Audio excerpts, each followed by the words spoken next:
Hello दोस्तों, कैसे हैं आप। आज हम भर्तहरि द्वारा विरचित नीति शतकम के विद्वत पद्धति से 16वें श्लोक का अध्ययन करेंगे और बहुत कम समय में श्लोक के शब्द, अर्थ और व्याख्या अन्वय सहित हम इसको देखेंगे।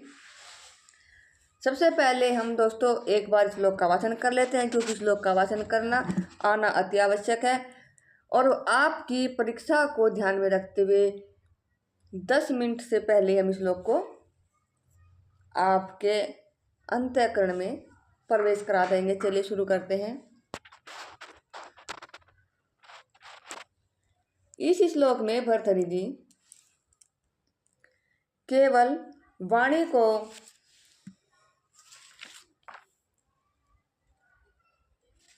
वाणी का महत्व बताते हैं। केवल इस श्लोक में केवल भर्तहरि जी वाणी का महत्व बताते हैं कि वाणी सबसे बड़ा आभूषण है, सब आभूषण वाणी के आगे बेकार है। तो देखिए कैसे कहते हैं, केयूराणी न भूषयन्ति पुरुषाम हारा न चंद्रोज्जला न स्नानम न विलेपम कुसुमम नालंकृता मूर्धजा वाण्ये एका सम अलंकृति पुरुषाम या संस्कृता धार्यते क्षीयन्ते अखिल आभूषणानि सततम वागभूषणम भूषणम।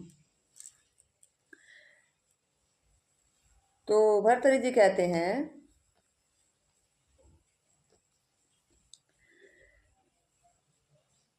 केयूरानी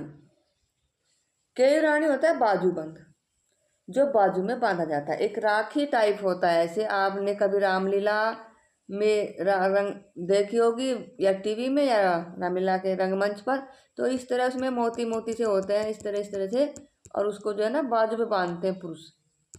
और न भूषयन्ति सुशोभित नहीं करती, यानी कि जो बाजूबंद नहीं सुशोभित करता।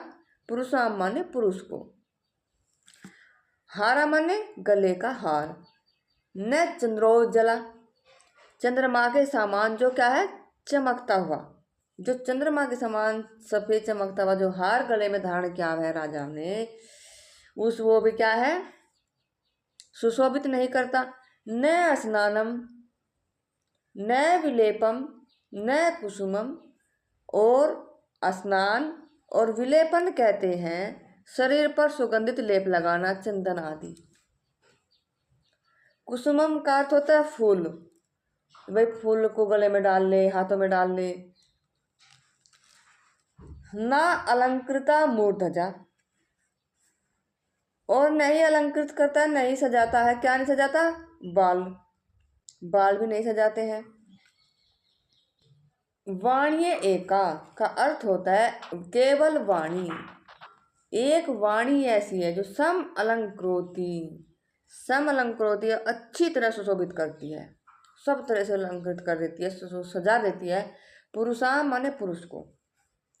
वाणी केवल एक वाणी ऐसी है, इन सब आभूषण, ये जितने भी आभूषण गिनाए हैं भर्तहरि जी ने, बाजूबंद, मतलब बड़ा चंद्रमा के समान उज्जवल हार, स्नान, विलेप, कुसुम और मूर्धजा माने बाल।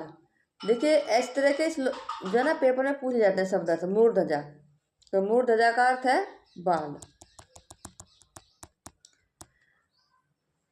और पुरुष को या संस्कृता धारित, संस्कृता का अर्थ होता है संस्कार युक्त या शुद्ध और सौम्य भाषा वाणी। पुरुष को केवल पुरुष को सुसंस्कृत यानी अच्छी सुंदर वाणी ही सुशोभित करती है। क्षीयन्ते माने क्षीण हो जाती है, अखिल माने सभी, भूषण माने भूषण, यानी कि सभी भूषण, सभी आभूषण, जेवरात नष्ट हो जाते हैं एक। सततम वाग भूषणम, जो सत्य है, जो हमेशा निरंतर रहने वाली है, वो केवल और केवल वाणी है। वाणी एक ऐसा आभूषण है जो कभी भी नष्ट नहीं होता। तो मुझे आशा है कि आपको ये श्लोक 16वां श्लोक बहुत ही आसान श्लोक है, बहुत ही इसकी आसान भाषा में सभी श्लोक जो है भर्तृहरि जी ने बहुत ही आसान भाषा में लिखे हैं। एक बार हम इसकी व्याख्या देख लेते हैं। भर्तृहरि जी कहते हैं कि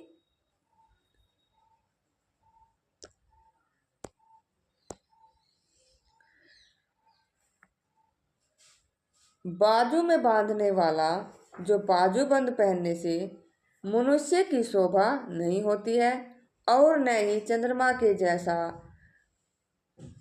चमकीला मुक्तक हार पहनने से, न स्नान करने से और न चंदन आदि अंगराग लगाने से पुरुष की शोभा बढ़ती है, और न कुसुमम का अर्थ होता है फूलों की माला धारण करने से। पुष्पमाला धारण कर ली बहुत सारी गले में, जैसे आजकल के बाबा लोग बहुत सारी मालाएं पहन के बैठ जाते हैं, तो ऐसे बाबाओं से भी सावधान रहें कि ये कोई ज्ञान को नहीं बढ़ाते, ना ही सुंदरता को बढ़ाते हैं। और केशों को सजाने से भी उसकी शोभा नहीं होती। सुसंस्कृत वाणी एक ऐसी वस्तु है जो मनुष्य को सुशोभित करती है, और सब आभूषण एक दिन नष्ट हो जाने हैं।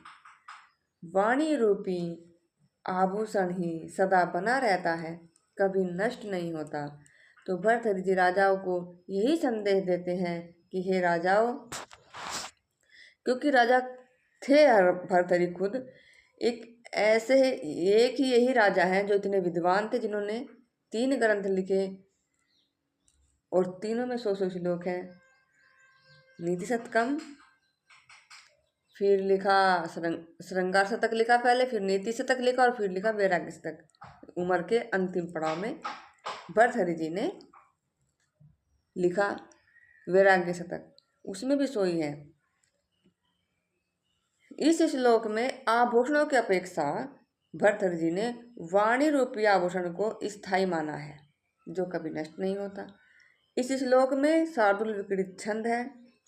शार्दूल विकृत छंद की ये पहचान है कि छठे और 11वें अक्षर पर यति होती है, छठे और 7वें अक्षर पर यति होती है। यदि सभी अध्येताओं को इतने छोटी वीडियो में श्लोक पसंद आ रहा है, आपको ये वीडियो अच्छी लग रही है, तो आप मुझे कमेंट अवश्य करें, क्योंकि परीक्षा को समीप देखते हुए हम अधिक बातें नहीं करते और ना ही करेंगे। और यदि आप मुझे कमेंट करेंगे तो मुझे बहुत खुशी होगी। और यदि आपको अच्छी लगे तो मेरी लाइक और शेयर करें। धन्यवाद।